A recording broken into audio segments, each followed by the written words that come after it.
I'm Dr. Jules. I'm the veterinary nutrition advisor here at RDBK, and this is my little dog Chaos. We are been with the company for a little while now, and we are happy to provide information based on nutritional advice, nutrition formulation, feeding pets, getting your pet onto raw food, and all the sort of information that goes along with that.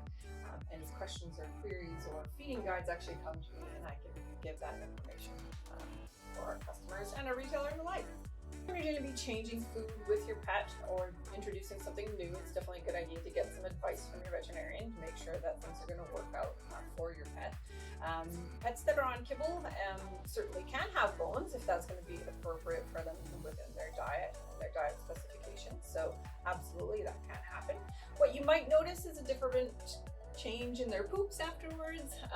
You might notice maybe a little bit happy satiation when they're full of that bone and they've had a good chew, and you might notice a little bit different digestion that sometimes can occur as they have a little bit of a different microbiome compared to a dog that's on raw food exclusively.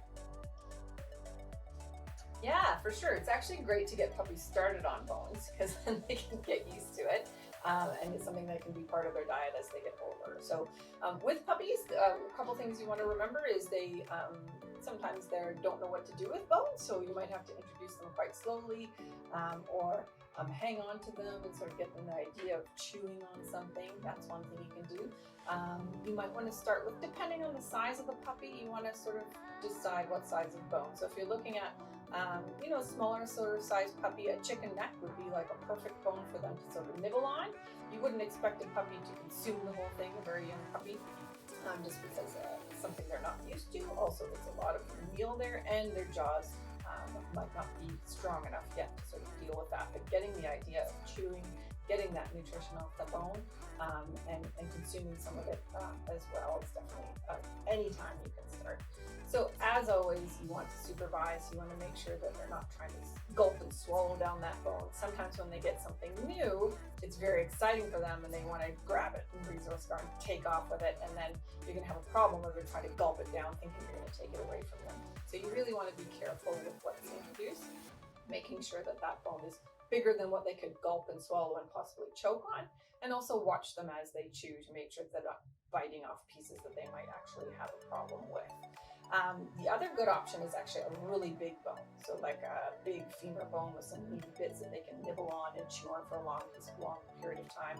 They're not going to be able to get their whole mouths around that, so we don't have to worry too much about their teeth, depending on how hard they're going to try and chew. But getting a great big bone for them to get used to that sort of idea of chewing.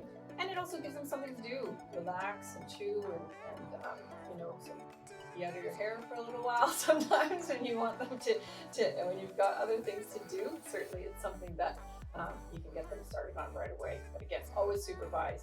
It's the best way to get to know what type of chew style your dog's going to have as they get older, and to know what they're going to do when they actually present it with their bones. So again, you should be asking your veterinarian before you introduce anything, especially bones, into any pet's diet. When you have a dog that has some sort of GI compromise, like pancreatitis or organ compromise, kidney disease, that sort of thing, you do want to be careful with what you select. So given that everything else is going okay with them and we don't have any reasons why we won't or cannot be introducing those things, those certainly can be introduced.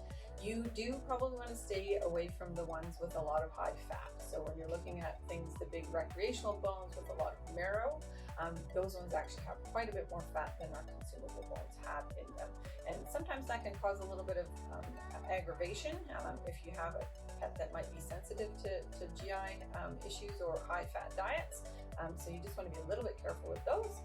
Not to say that some dogs can't tolerate them if they do have GI disease, just you want to make sure that you know your dog's individual limitations. As far as kidney disease goes, again, something that's going to be appropriate within their diet. So depending on what kind of protein limitations they have, a good meaty bone might be a whole meal for them, whereas something like a marrow bone might be good just to chew for their teeth and dental. Right, so feeding raw bones will depend a little bit on how much bone in meals you're actually feeding. So if your dog is on a completely raw diet and they're eating a a poultry meal like a chicken or turkey multiple times a week. Adding in those bones is going to add some additional calcium as well. So when you're looking at sort of an adult diet, you would be doing a normal rotation with your chicken, poultry, red meats, and fish, then adding a bone in once or twice a week. Excellent.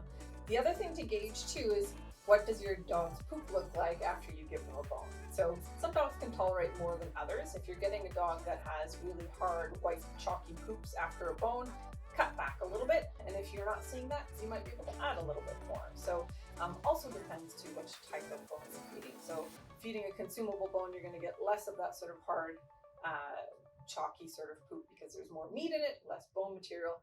Feeding more of a sort of recreational bone, when they're taking off some of that knuckle material, you're going to get a lot more of that hard poop in there. So gauging what your dog can handle and tolerate, looking at adults 1 to 2 times a week. With puppies, you want to be increasing a little bit more. You need a little bit more calcium, a little bit more phosphorus, a little bit more that bone is going to offer, especially if you've got the marrow bone, the extra calories help as well. So you're looking at 3 to 4 times a week, again, depending on how many times you're feeding your poultry products as well. So if you're doing your normal rotation, poultry, red meat, fish, and you're adding your bones in 3 to 4 times a week for a puppy, that's perfect. Absolutely. So raw bones are a really good way to cut your budget. So they tend to be a little bit cheaper for sure. And if you're dealing with especially a little dog like this, she gets once a week, she gets chicken nuggets. That's her favorite meal of the week. So she goes crazy for that. It fills her up, and it gives her, of course, it's not a beautiful, complete nutrition, profile of nutrition in that chicken neck itself.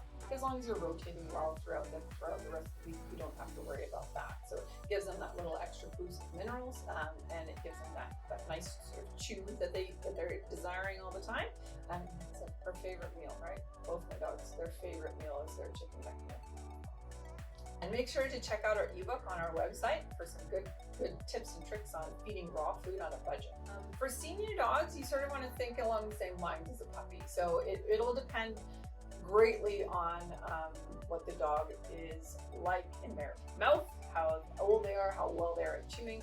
Some senior dogs, you find they just don't like to chew anymore, and it's not their thing. So in that case, you just wouldn't be giving them any sort of chewable bones. But for example, if you're looking at a dog that might have maybe some teeth missing along the way, or maybe some more fragile teeth, you want to be a bit softer. So your smaller consumable bones, chicken necks or turkey necks for the bigger dogs. You can also give them the larger sort of femur bones too, so they can have a good gnaw in there, get off those little bits and pieces, but they're not going to be chewing down hard on it and doing any damage in their teeth. So sort of similar along the lines what you offer a puppy, you can offer to senior dogs. So raw bones certainly can pose a risk to break teeth and have some issues with dogs that have previous dental issues or dental disease, but just the same as any risk when they're chewing on a stick or chewing on a toy or getting into something that they shouldn't be outside, things like that. So we do want to definitely be careful. We are very aware that they can cause tooth fractures, and that's something we want to keep an eye on. So that's why it's really important to select the right type of bone for your pet, the size of pet, as well as the chew style of your pet. You can actually have a good look at our bone quiz online and figure out what chew style and what bone might work well for your particular pet.